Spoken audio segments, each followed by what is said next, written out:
1,40,000 മലക്കുകൾ ഒരു ദിവസം നമുക്ക് വേണ്ടി ശുപാർശ പറഞ്ഞാൽ, നമ്മുടെ പാപങ്ങൾ പുറത്തു കിട്ടാൻ വേണ്ടി അള്ളാഹുവിനോട് പറഞ്ഞാൽ അത് എന്തുമാത്രം വലിയ ഒരു ഖൈറായിരിക്കും.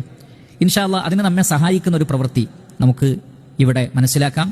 ഇമാം തിർമിദി റഹിമഹുല്ല അദ്ദേഹത്തിന്റെ സുനനിൽ ഉദ്ധരിക്കുന്ന ഹദീസാണ്.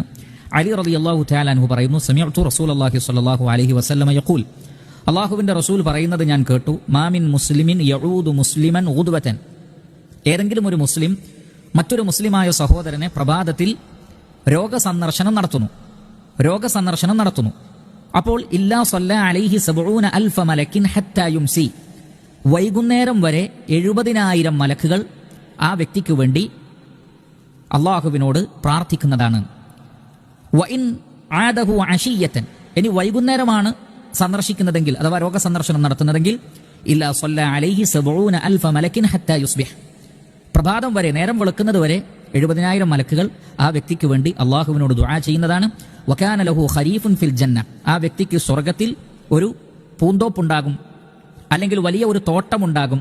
ഖരീഫ് എന്ന് പറഞ്ഞാൽ തോട്ടമാണ്, കായ്കനികൾ പറിച്ചെടുക്കാവുന്ന പാകത്തിലുള്ള തോട്ടത്തിനാണ് ഖരീഫ് എന്ന് പറയുന്നത്. അപ്പോൾ ഒരു ബുസ്താൻ അതല്ലെങ്കിൽ ഒരു തോട്ടം ആ വ്യക്തിക്ക് ഉണ്ടാവുകയും ചെയ്യും.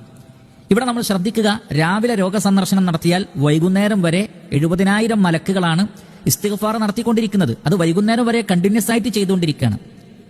ഇനി വൈകുന്നേരം കൂടി സന്ദർശിച്ചാലോ, ആലോചിച്ച് നോക്കൂ. അപ്പോൾ രാവിലെ വരെയും ആ ദുആ ലഭിക്കുന്നതാണ്. അപ്പോൾ വൈകുന്നേരം വരെയുള്ള 70,000 മലക്കുകൾ, പിന്നെ വൈകുന്നേരം മുതൽ രാവിലെ വരെയുള്ള 70,000 മലക്കുകൾ.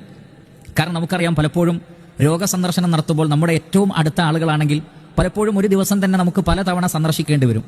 രാവിലെയും വൈകുന്നേരവും ഒക്കെ സന്ദർശിക്കേണ്ടുന്ന രൂപത്തിലുള്ള രോഗികൾ നമുക്കുണ്ടാകാം, ഏറ്റവും അടുത്ത ആളുകളൊക്കെ ആണെങ്കിൽ. ഈ ഒരു നിയ്യത്ത് നമ്മുടെ മനസ്സിലുണ്ടെങ്കിൽ ആ ഒരു ദിവസം തന്നെ നമുക്ക് ഇത്രയും മലക്കുകളുടെ പ്രാർത്ഥന ലഭിക്കുന്നതാണ്. അതേപോലെ തന്നെ ഇത് മുസ്ലിമീങ്ങളായ ഡോക്ടർമാർക്കും വളരെ ഉപകാരപ്പെടുന്ന ഒരു കാര്യമാണ്. കാരണം അവർ രാവിലെയും വൈകുന്നേരവും ഓരോ രോഗികളെയും സന്ദർശിക്കുന്നു, ഓരോ റൂമിലും കയറിയിട്ട് അവരുടെ സുഖവിവരങ്ങൾ അന്വേഷിക്കുന്നു. അതേപോലെ തന്നെ ചികിത്സയുടെ അതിന്റെ ഒരു ഫോളോ അപ്പ് ഒക്കെ അവർ നടത്താറുണ്ട്. ആ സന്ദർഭത്തിൽ ഈ ഒരു നിയ്യത്ത് അവർക്കുണ്ടെങ്കിൽ ഇൻഷാ അല്ലാഹ് അവർക്കും അതിൻ്റെതായ പ്രതിഫലം ലഭിക്കുന്നതാണ്. പക്ഷെ അവിടെ നമ്മൾ ശ്രദ്ധിക്കേണ്ട കാര്യം എന്താണെന്ന് ചോദിച്ചാൽ, രോഗികൾക്കോ ആ രോഗികളുള്ള വീട്ടുകാർക്കോ ബുദ്ധിമുട്ടുണ്ടാകുന്ന രൂപത്തിൽ നമ്മൾ റിപ്പീറ്റ് ചെയ്യാൻ പാടില്ല.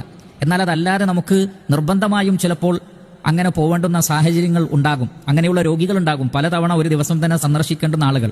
അപ്പോഴൊക്കെ ഈ ഒരു നിയ്യത്ത് നമ്മുടെ മനസ്സിലുണ്ടെങ്കിൽ ഇൻഷാ അല്ലാഹ് നമുക്ക് ഒരു ദിവസം തന്നെ 1,40,000 മലക്കുകളുടെ പ്രാർത്ഥന, അള്ളാഹുവിനോടുള്ള ശുപാർശ നമുക്ക് ലഭിക്കുമെന്നാണ്.